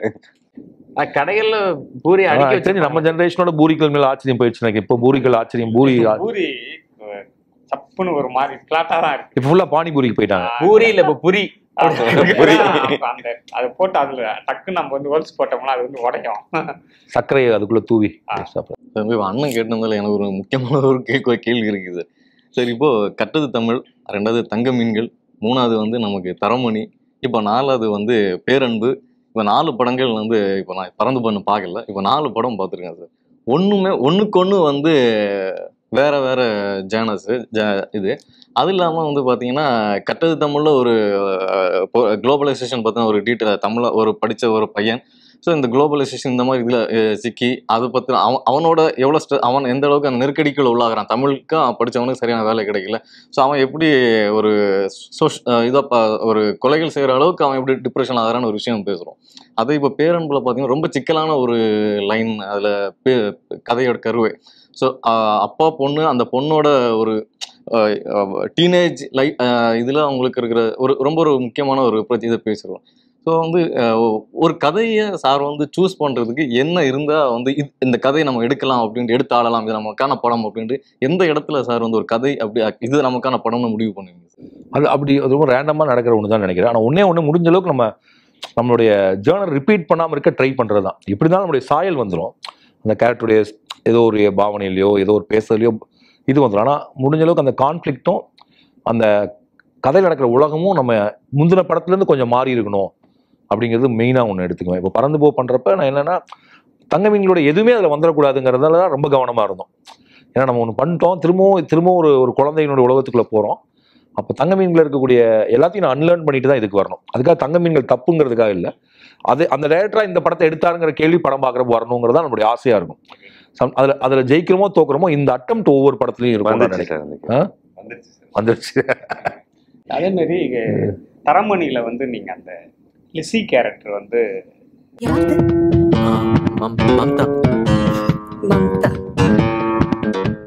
என்னன்னா, நான் இப்ப சமீபத்துல வந்து இமயம் அவங்களோட நறுமணம்னு ஒரு சிறுகதை தொகுப்புல வந்து துபாய்காரம் பொண்டாட்டின்னு சொல்லி ஒரு சிறுகதை படித்தேன். நான் அது படித்து முடித்த உடனே எனக்கு வந்து லிசியோட ஞாபகம் தான் வந்துச்சு. அந்த தரமணியில வந்து நீங்க அந்த கேரக்டரை நீங்க அந்த டிசைன் பண்ணுங்கன்னா அந்த கதையை அந்த கேரக்டர் அவங்க 2 பேருக்குள்ள உரையாடலே வந்து ஒரு சிறுகதை மாரி இருக்கு. இந்த சிறுகதையும் அந்த படத்துல வர அந்த இதுவும் நான் வந்து கனெக்ட் பண்ணேன். நீங்க பொதுவா நிறைய புத்தகங்கள் படிக்கிறதுனால உங்க படங்கள் இப்படி இருக்குதா அப்படின்ற மாதிரி எனக்கு ஒரு இல்லை, புத்தகம் படிப்பதுக்கு இதுக்கும் சம்மந்தமே கிடையாது. புத்தகம் படிக்கிறதுனா நம்ம எந்த மாதிரி புத்தகங்கள்லாம் படிக்கிறீங்கன்றது. ஏன்னா உங்களுக்கு பயோகிராஃபி பிடிக்குமா? எனக்கு பயோகிராஃபி ரொம்ப பிடிக்கும். கடைசியாக நான் வந்து ரவிச்சந்திரன் அஸ்வினோட அந்த பயோகிராஃபி படித்தேன். ஸோ புத்தகங்கள் மூலிமா இப்போ புத்தகங்கள் படிக்கிறப்ப என்ன இருக்குன்னா, என்ன ஞாபகம், ஒரு நல்ல புத்தகம் ஞாபகம் இருக்கே தவிர அதுக்குள்ள டீட்டெயில்ஸ்லாம் மறந்து போயிடுது. ஆனால் புத்தகம் எதை பற்றிங்கிற ஒரு ஞாபகம் இருக்குது. அந்த காலத்தில் புத்தகங்கள் ஏன் ரொம்ப படிக்க இருந்துச்சுன்னா, எங்கள் பீரியடில் வந்து அதாவது டிவியும் வர்றதுக்கு முன்னாடி, ரொம்ப வயசானு நினச்சிடாதீங்க, டிவி இந்தியாவில் 1987 தான் எல்லார் வீட்டுக்குள்ளேயும் வர ஆரம்பிச்சு. அதுக்கு முன்னாடி டிவி பெருசாக கிடையாது, ரேடியோ மட்டும்தான். அப்போ இருக்கக்கூடிய ஒரே பொழுதுபோக்குங்கிறது புத்தகம் படிக்கிறது தான் இல்லையா? இப்போ புத்தகத்தை நம்ம வந்து பெரிய அறிவுக்காகலாம் படிக்கல. அன்னைக்கு போர் அடிக்கிறத 2 விஷயம் தான், விளையாடலாம், படிக்கலாம். விளையாட போயிட்டு வீட்டுக்கு வந்தோடனே படின்னு சொல்லுவாங்க. அப்போ எதை படிக்கலாம்னா, ஒரு புக்கு தானே படிக்கணும், அது பாட புஸ்தகத்துக்கு பதிலாக கதை புஸ்தகமாக இருக்கும். வீட்டை பொறுத்தவரைக்கும் ஏதோ ஒன்று படிக்கலாம் அப்படின்னு விட்டுருவாங்க. இப்படி புத்தகங்கள் படித்து அப்புறம் ஒவ்வொரு ஏஜுக்கு ஒரு புத்தகம் வந்துடும். இப்போ நம்ம லவ் பண்ண ஆரம்பிக்கிறப்ப தாஸ்தவஸ்கி வந்துடுவார், சிங்கி சைத் மாத்த வந்துடுவார். அதுக்கப்புறம் கொஞ்சம் தாண்டப்ப தீஜாலை ராமன் உள்ளுக்குள்ள வந்துடுவார். இப்போ ஆண் பெண் ஒரு அன்னைக்கு நீங்களாம் இப்போ நீங்களான்னு சொல்லுங்கள், நம்ம யாருக்குமே உங்களுக்கு எல்லாருக்கும் 30-35 வயது தாண்டினவங்க தான் நினைக்கிறேன் நான், இல்லையா? 30 மேபி இவரெல்லாம் லவ் மேரேஜ், உங்கள் மேரேஜ் இப்போ சோஷியல் மீடியாலாம் வந்ததுக்கப்புறம் ஃபேஸ்புக் அப்புறம் காதலிச்சவரா நீங்கள்? ஃபேஸ்புக் ஆரம்பிச்ச காலத்துல கொஞ்சம் ஆர்குட்ல இருந்து ஆர்குட் பீரியட், நீங்க ஆர்குட் டைம், ஆர்குட்ல இருந்து. ஸோ அப்போ வந்து ஆண் பெண் உறவை பத்தி நம்ம பெருசாலாம் நம்ம பழகினா தானே, பழகுவதற்கான ஸ்பேஸே இருக்காது. நம்மளுக்கு தெரிஞ்ச பெண்கிறது அம்மா, தங்கச்சி, அக்கா, அத்தை, சித்தி, இவங்க தான் இருப்பாங்க. இன்னொரு நம்ம வயது உள்ள ஒரு பெண் குழந்தை என்ன யோசிக்கும், எப்படி யோசிக்கணும் கூட தெரியாது. அவங்க எல்லாருமே ஏதோ 7 கடல் 7 மலைக்கு அந்த பக்கத்தில் இருக்கக்கூடிய குட்டி இளவரசிகள் மாதிரி நம்மளுக்கு தெரியும். இப்போ எனக்கு ரொம்ப ஆச்சரியமா இருக்கும், இப்போல்லாம் பியூட்டி பார்லர்லாம் வந்துருச்சு. அன்னைக்கெல்லாம் இவங்களாம் இப்போ எங்கே முடி வெட்டியிருப்பாங்கன்னு தெரியல. நான் சொல்றது 80s. நான் கோயம்புத்தூர்ல ஒரு பியூட்டி பார்லர் பார்த்ததில்ல, நம்மளுக்கு தெரிஞ்சதே இல்லை. அந்த பியூட்டி பார்லர் எல்லாமே 90s மேலே தான் வர ஆரம்பிச்சுது. அப்போ எதுவுமே தெரியாது. எதுக்கு இதை சொல்கிறேன்னா, பெண் உலகத்தை பற்றி எதுவுமே தெரியாது. அவர்கள் ஒரு அதிசயமாக பிறவிகள் மாதிரியும் வேற பிளானட்லேருந்து வந்த மாதிரி தான் ஸ்கூலில் படங்களில் அவங்க பின்னாடியே போகணும் அப்படின்னு சொல்லிட்டு இருக்கப்ப, ஒரு பெண் எப்படி யோசிப்பாங்க, ஒரு ஆணும் பெண்ணும் எப்படி பேசிப்பாங்கிறது சினிமாவை தாண்டி நம்ம கற்றுக்கிட்ட இடம் இல்லை படிச்சுக்கிட்ட இடம்னா இந்த நாவல் படிக்கிறது, இதெல்லாம் அப்புறம் பயோகிராஃபியில் இப்படி தான் இருக்குமே தவிர. இப்போ புத்தகங்கள் உங்களுக்கு எதுக்கு பயன்படுது அப்படின்னா, இப்போ நம்ம நிறைய பேர்த்து நேரில் சந்திக்க முடியாது, ஆனால் உலகத்தினுடைய சில பொது உண்மைகள் இருக்குல்ல, இப்போ இயற்கை, காமம், பசி, பணம், வறுமை, இந்த சில கேள்விகளை பற்றி தான் திரும்ப திரும்ப நம்ம பேசிகிட்டே இருக்கோம். சில யூனிவர்சல் உலகத்தில் என்றைக்குமே மாறாத சில உண்மைகளை பற்றி. என்ன சார் காமெடி ஜனோட்டு வரீங்க போய் நகைச்சுவா பேசல, ஏன்னா ஒரு கேள்வி அந்த மாதிரி. அப்போ நம்ம படிக்கிறது எதுக்கு பயன்படுது அப்படின்னா, எல்லாருக்கும் படிக்கணும்னு அவசியம் இல்லை, படிக்காதவங்களுக்கும் அந்த அனுபவம் இருக்கும். இன்னைக்கு வந்து டாக்குமெண்ட்ரிஸ் வந்துருச்சு, இன்னைக்கு எல்லாருமே இன்ஸ்டாகிராம் ரீல்ஸ் போடுறாங்க, பர்சனல் ஸ்டோரிஸ் எழுதுறாங்க. முன்னாடி புத்தகங்கள் மட்டும்தான் இருந்துச்சு. அதனால புத்தகம் படித்தா மட்டும்தான் அப்படின்னு ஒன்று இல்லை. புத்தகம் படிப்பதும் நேரில் மனிதர்களை அவதானிப்பதும் ஒன்று தான். புத்தகத்தை மேபி உங்களுக்கு புத்தகம் வந்து நீங்கள் யோசிக்கிற வந்து கரெக்டான செக் பண்ணி இது பயன்படலாம். அதுவும் எந்த மாதிரி புத்தகம் பயன்படணும், அதுக்கு நான் ஃபிக்ஷன் தான் பயன்படுமே தவிர ஃபிக்ஷன் பயன்படாது. அப்புறம் ஒரு ஆண் பெண் உறவு சிக்கலுக்குள்ளே போகிறதுக்கு நம்மளுக்கு எப்படி புத்தகங்கள், அது மாதிரி படங்கள் உலகத்தில் அவ்வளோ நிரம்பி இருக்குல்ல உலகம் முழுக்க. அது கியூபிரிக்கோட ஐஸ் ஒயிட் ஷர்ட், அந்த படத்துலேயே ஃபிலிமோகிராஃபி போட்டுரும். இதில் இருக்கக்கூடியதுலேருந்து கிடைக்குதுலேருந்து நம்ம பண்ணுறோம். அதான் புத்தகம் படிக்கிறது எனக்கு பிடிச்சிருக்கனால படிக்கிறேன். ஆனால் அது வந்து பெரிய அறிவுனுடைய இதுவோ அப்படிலாம் இல்லை. நீங்கள் அதே விஷயத்த இன்னொரு இடங்கள்லேருந்து எடுத்துக்குவார் அப்படின்னு நான் சொல்கிறேன். உங்களால் படிக்க முடிஞ்சால் படிக்கலாம், படிக்க முடியலங்கிறது அவங்க உலகத்தில் புரிய முடியாதுன்னா சொல்லிட முடியாது. பட் புத்தகம் படிக்கிறதுல ஒரு சுகம் இருக்குது. இந்த சிவா சாரோட கேரக்டர் இருக்குல்ல, அதை எழுதுறீங்கல்ல, ரொம்ப சீரியஸாக ஒரு சீன் எழுதிருப்பீங்க. ஆனால் அவர் பண்ணும்போது அது பயங்கர காமெடியாக வந்து தியேட்டரில் பார்க்கும்போது என்னடா அது இவ்வளோ சீரியஸாக எழுதுனது, காமெடியாக எல்லாம் விழுந்து சிரிக்கிறாங்க அப்படின்னு ஏதாவது ஒரு இடம் இருந்தது? இல்லை எழுதுறப்பே அந்த இதில் எல்லாமே எதுவுமே எல்லா காட்சியுமே சீரியஸ். எனக்கு சிலது பார்க்கும்போது சீரியஸாக உள்ள டைலாக் மாதிரி அது ஃபீல் ஆச்சு. ஆனால் எந்த காட்சி சும்மா அந்த இவர் பாலாஜி சக்திவேல் சாரும் அவங்களும் 2 பேரும் உட்காந்து பேசிட்டு இருப்பாங்கல்ல, கான்வர்சேஷன் ஆஃபர்ல வாங்க, அது சும்மா ஒரு ஹியூமருக்காக. இவர் வர்றப்ப இவருக்குன்னு சில பலம் இருக்குல்ல, அந்த பலத்தை நம்ம விட்டுறக்கூடாது. இப்போ சிவா நீங்க இப்ப சொன்னதுனால தான் நான் அந்த கேள்வி கேட்டேன். இப்போ சிவாவுடைய பலம்ங்கிறது இந்த மாதிரி எப்ப எதிர்பார்க்காம ஒன்று சொல்றதுதான் இல்லையா? இந்த தருணத்துல இந்த இடத்துல யாராவது இதை பேசுவாங்களா நீங்க நினைப்பீங்க. ஆனா அப்படி லைஃப்ல சில பேர் இருப்பாங்கல்ல, அந்த கதாபாத்திரத்தை அப்படி வச்சுட்டேன். நம்மளா இருந்தா அதை சொல்ல மாட்டோம். ஆனா சிவா சொல்றப்ப அது சரியா இருக்கும். ஏன்னா அது ரொம்ப எதுவுமே இல்லாம ஆஃபர்ல வாங்கினேன் 4800 அந்த மாதிரி சொல்றது. அது சிவாவுடைய பலம். இப்போ நான் அதே நீங்க நடிச்சிருந்தா உங்களுடைய பலம் என்னவோ அதுக்கேற்ற மாதிரி மாத்திக்கும். அப்போ காட்சிங்கிறது நம்மள்ட்ட, நான் சொல்றது பெரிய நடிகளுக்கு இல்லை, நம்ம இப்போ சும்மா சாதாரண ஒரு சீன் நடிக்க வராங்க ஒருத்தங்கன்னா கூட அவங்களுடைய பலம் என்னவோ அந்த பலத்தோட சேர்ந்து அதை எடுக்கிறப்ப அந்த காட்சி பெட்டரா வந்துடும் அப்படிங்கிறதா. ஓகே, ஓரளவுக்கு சிரிச்சிட்டீங்க நீங்க பறந்து போல. இல்ல ப்ரொமோஷனுக்கு ஏதாவது கேட்கணுங்கிறது இவர் கேட்க மாட்டேங்க. இவர் பறந்து போக கேட்கவே மாட்டேங்கிறாரு. இல்ல சார், இவங்க எல்லாரும் இன்டராக்ட் பண்ணுவாங்க, அதனால நகைச்சுவையா பேச சொன்னால ஓகே இல்லையா? பயங்கரமா நகைச்சுவையா இருக்கா இல்ல ஸ்பாயிலர் ஃப்ரீ இல்லாம அந்த சீனை பத்தி நீங்க சொன்னீங்கன்னா சூப்பரா இருக்கும். இந்த கப்பலுக்கு நேர் எதிரான இவங்களும் டெமோக்ராட்டிக் கப்பல் தான். யாரு இந்த நம்ம கிரேஸ் ஆண்டனி, மிர்ச்சி சிவா, அதுல சில காட்சிகள் தூக்கிட்டோம். ஆக்சுவலா இவங்க கிட்ட ஒரு பையன் ஃப்ளோட் பண்ணுவான் யாரு நம்ம அப்படின்னு ஒரு காட்சி இருந்துச்சு. ஒரு காட்சினா ஒரு கேரக்டர், ஒரு ஃப்ரைட் ரைஸ் வாங்கிட்டு போற அந்த கடையில் நின்று வாங்குவாங்களா அவங்க, ஒரு அக்கான்னு உங்களை கொஞ்சம் சிரிச்சு பேசுவான். அந்த மாதிரி ஒரு பையன் இருப்பான். பட் அதை பத்தி இன்னைக்கு சேலை நல்லா இருக்குக்கா அந்த அளவுக்கு சொல்லுவான். அவங்க ஹஸ்பண்ட் சொல்ல சிரிச்சு. இப்படி ஒரு கப்பல் இவங்க வந்து இவங்களுடைய பாலியெல்லாம் மறந்து வேற ஒரு வாழ்க்கையில ரொம்ப பிஸியா போயிட்டு இருக்காங்க. இவங்களுக்குள்ள நிறைய இன்ஹிபிஷன்ஸும் இருக்கு. யாரும் இந்த சிட்டியில் வாழ இந்த கப்பிள்ஸ்குள்ள நிறைய இது மனத்தடங்கல்கள், சமூகம் என்ன நினைக்குமோ, இது என்ன நினைக்குமோன்னு ஒரு தடங்கள்னால தான் இவங்க வாழ்க்கை போயிட்டு. ஆனால் அவங்களுக்கு நேர் எதிராக அவங்களுக்குள்ள ஒளிவு மறைவே இல்லை, இவ்வளோதான். ஆக்சுவலாக அந்த இதில் பார்த்தீங்கன்னா இவருக்கு அவங்க ஞாபகமே இல்லை, அவங்களுக்கு தான் இவரை ஞாபகம் இருக்கு இல்லையா? இது வந்து எனக்கு தெரிஞ்சு பொதுவாக தமிழ் படங்களில் கதாநாயகனுக்கு ஞாபகம் இருக்கும், கதாநாயகிக்கு ஞாபகம் இருக்காது இல்லையா? இதுவே ஒரு மாற்றம்னு நினைக்கிறேன். என் பையன்கிட்ட இருந்தெல்லாம் வந்த மாற்றம்னு நினைக்கிறேன். அது ஏன் கதாநாயகனுக்கு தான் நினைவு இருக்கணும், கதாநாயகிக்கு நினைவு இருக்கக்கூடாதா அப்படிங்கிற கேள்வி தான் அது வந்துச்சு. உங்களை பார்த்ததுல வனிதாவுக்கு ரொம்ப சந்தோஷம் சார். சார் ஃப்ராங்கா சொல்லணும்னா இன்னைக்கு காலைல வனிதா பார்த்த வரைக்கும் சின்ன வயசுல நடந்தது வனிதா எதுவுமே ஞாபகம் இல்லை சார். அண்ட் அந்த இவர் வந்து அவருக்கு தெரியும் இவர் யார் சூரியகாந்தி எடுக்க போறான்னு தெரிஞ்சுட்டே தான் கேட்பாரு அவர். யார் இந்த அஜு? ஆமா, ஏன்னா அந்த கதையை அவங்க சொல்லியிருப்பாங்கல்ல. சார் சார் சார் சார் ஒரு நிமிஷம் நிறுத்துங்க. ஒரு பூனைக்கு சூரியகாந்தி பூதானே சார்? ஆமா, நான் போய் பறிச்சுட்டு வந்துடுறேன் சார். யாருக்கு? உங்க பையனுக்கு? ஆமா சார், அவனுக்கு. ஏன்னா 5வது படிக்கிறப்ப என்ன ஒரு சன்ஃப்ளவர் பெருசா இருக்கும், பார்க்க புதுசா இருக்கும், எங்க ஊருக்குள்ள இருக்கு, நான் வரப்போ கொண்டு வரேன், இவ்வளவுதானே. அது ஒன்றும் சன்ஃப்ளவர் ஒன்றும் காதலுக்காக கொடுக்கக்கூடிய ஒன்றும் இல்லை. ஏன்னா அவ்வளோ பெருசா தூக்கிட்டு நீங்க எங்க போய் வெயிட் பண்ணுவீங்க? சூரியகாந்தி வேற கீழே இறங்கிடும். ரோஸ்னா அழகா அப்படியே. ஏன் எல்லாரும் ரோஸை கொண்டே கொடுக்கணும்? ரோஸ் வந்து கைக்கு அடக்கமான, அவ்வளோ எளிதில் வாடாத ஒரு மலர் இல்லையா? மல்லிகைப்பூ இத்தனூடா இருக்கும், அதை பாக்கெட்ல போய் கொண்டு போய் நசியும் போயிடும். இருக்கிறதுலே கம்ஃபர்டபுள் ஃப்ளவர் வந்து டு ப்ரப்போஸ் எனிபடி ரோஸ். அதனால ரோஸ்க்கு ஒரு மார்க்கெட் இருக்கே தவிர ரோஸ்க்கு எனக்கு தெரிஞ்சு அது காதலுக்கான அப்படின்னு தோணுது. ஏன்னா அந்த கேம் ஆஃப் த்ரோன்ல ஒரு டயலாக் வரும், ரோசஸ் ஆர் போரிங்னு. எனக்கு ரொம்ப பிடிச்ச ஒரு டயலாக். உண்மையாவே ரோசஸ் ஆர் போரிங். பறந்து போக அப்புறம் சன்ஃப்ளவர் தான் நினைக்கிறேன். சன்ஃப்ளவர்னு சொல்லலாம். பட் சன்ஃப்ளவர் வந்து நான் இப்படிதான் சொல்றேன். சன்ஃப்ளவர் நம்ம எதுக்கு அப்படி யாராவது ஒருத்தர் யாருக்காவது கொடுத்துருக்காங்களா எனக்கு தெரியல சன்ஃப்ளவரை கொண்டு போய். ஆனால் எனக்கு வந்து இந்த பஸ்ஸில் போகிறப்ப பார்த்துருக்கோம்.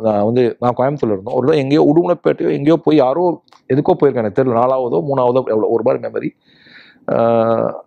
போய் அவங்க வீட்டுடைய நைட்டு தான் போனோம். பின்னாடி இந்த இதில் கட்டில் போட்டு தூங்கிட்டு இருந்தோம். காலையில் அது வந்து காலையில் எனக்கு அது பெருசாக நைட் அந்த ஸ்பாட் வயல் வெளியே ஏதோ சொன்னாங்க. நான் தூங்கி காலையில் எந்திரிச்சு அது ஒரு சூரியகாந்தி தோட்டம் பின்னாடி. அப்படியே நான் ஒரு மாதிரி தகச்சு அப்படியே ஒரு மாதிரி மிரண்டு போய் அதான் ஃபர்ஸ்ட் டைம் நான் பார்க்குறேன். அதுலேருந்து அந்த இமேஜ் வந்து என்ன எப்போது பண்ணுறது அப்படி ஒவ்வொரு படத்தையும் சூரியகாந்திக்கு ஏதாவது தேடுவேன், எங்கேயாவது வைக்கலாமான்னு. கட்டுறது தமிழ் அப்படி கிடைச்சது. ஸோ அப்படி ஒரு ஆச்சரியம் நடந்த ஒன்று தான் சூரியகாந்தி. என் மைண்டில் வந்து ஆச்சரியமான ஒரு மலர், ஒரு உங்களால் மறக்க முடியாத ஒரு மலர், பிரகாசமா இல்லை ஒரு இப்போ மித்த மலர்கள் நம்ம அடிக்கடி பார்த்துட்டே இருப்போம். ஆனால் சூரியகாந்தியை யாராவது ரேராக தான் நம்ம எங்கேயாவது விட்னஸ் பண்ணுறோம் இல்லையா? எங்கேயாவது போகிறப்ப அந்த இப்போ அது வந்து இந்த நாங்கள் எங்கே போய் ஷூட் பண்ணோம்னா மைசூர் போகிற வழியில் அங்கே மட்டும் தான் மிச்சம் இருந்துச்சு நான் சீசன்லையும். என்னன்னா அவனுக்கு அந்த உள்ள டூரிஸ்ட் போவாங்கல்ல, அவங்களுக்காக சூரியகாந்தியை வளர்த்துட்டு இருக்கான். எல்லாரும் அங்கே நின்று ஃபோட்டோ எடுத்து 100 ரூபா கொடுத்துட்டு போகிறாங்க. ஸோ ஒரு ஃபோட்டோகிராஃபிக்காக ஒருத்தன் ஒரு 1/2 ஏக்கர்ல சூரியகாந்தி தோட்டம் போட்டு வளர்த்துட்டு இருக்கான் எல்லா சீசன்லையும். எல்லாரும் இறங்கி அந்த சூரியகாந்தி தோட்டத்தில் ஒரு ஃபோட்டோ எடுத்துட்டு போயிடறாங்க. யாரும் சூரியகாந்தி கையில் கொண்டு போக முடியாது, பெருசு காரில் வைக்க முடியாது. ஆனால் எல்லாத்துக்கும் சூரியகாந்தி நடுவில் நின்று ஃபோட்டோ எடுக்கிறது பிடிக்கும். பாரதிராஜா சார் காலத்தில் தொடங்கி இல்லையா, சூரியகாந்தி முன் புகைப்படம் எடுப்பது என்பது சூரியகாந்திக்கு செய்யக்கூடிய மரியாதை இல்லையா? கண்டிப்பா அப்படிப்பட்ட ஒண்ணுதான் அந்த அதுக்காக தான் அதுக்குள்ள சூரியகாந்தி வந்துச்சு. அந்த ஒரு மேட்ரேக் அதுல என்ன நான் என்ன கேட்கறேன், அதுல என்ன இருக்குன்னு கேட்கறேன் நான். இப்போ இவங்க என்ன 5வது படிக்கிறப்ப ஸ்கூல்ல படிச்சு ஒரு பையன் வந்திருக்கான், அவன்கிட்ட பேசிட்டு இருக்கேன். இதுல நம்மளுக்குள்ள இவ்வளவு இன்ஹிபிஷன் இருக்க போய் தான் அதை வந்து ஏதோ ரொம்ப இது அவங்க நார்மலா இருக்காங்க, அவங்க உண்மையாவே சந்தோஷமா சாதாரணமா இருக்காங்க. நம்மளுக்கு எளிமையாக சந்தோஷமாக சாதாரணமாக இருக்கிறது ஏதோ பெரிய லட்சியவாதம் மாதிரி தோணுது. பட் வாழ்க்கையில் அப்படி இருக்கிறவங்கள நான் பார்த்துருக்கேன். லைக் வெரி டெமோக்ராட்டிக் பீப்புள் பார்த்துருக்கோம். இப்போ என் வீட்டிலேயே வந்து இப்போ கொஞ்சம் கொஞ்சமாக வயதாக வீடு டெமோக்ராட்டிக் ஆயிடுச்சு. நம்ம இப்போ இந்த இன்டர்வியூவில் கொஞ்சம் சந்தோஷமாக கொஞ்சம் நிறைய விஷயங்கள் எக்ஸ்ட்ராவாலாம் சொல்ல முடியுதுக்கான காரணம் நம்ம வயது கூட நம்மளுக்கு வந்து இப்போ பிரச்சனை இல்லைன்னு ஆயிடுது இல்லை. இப்போ அப்படி வயது ஒரு பயங்கரமான ஒரு விடுதலையை கொடுக்கும். மரத்துல இருக்குது காய், மரத்துல இருக்குது காய், உங்க தேவை பாய். விகடன் பாருங்க எவ்வளவு கரெக்டா விகடனுடைய பல்ஸ் இதுதான். சொல்லு இந்த சிவம் காலடி நாய். குறைவான கட்டணத்தில் தரமான கல்வி, படிக்கும் போதே part time job, free uniform, installment fees என பல சலுகைகளுடன் தமிழகமெங்கும் கிளைகளை கொண்ட அன்னமால் இன்ஸ்டிடியூட்டில் ஹோட்டல் மேனேஜ்மெண்ட் மற்றும் ஹாஸ்பிட்டல் மேனேஜ்மெண்ட் ஸ்காலர்ஷிப்புடன் அட்மிஷன் நடைபெறுகிறது.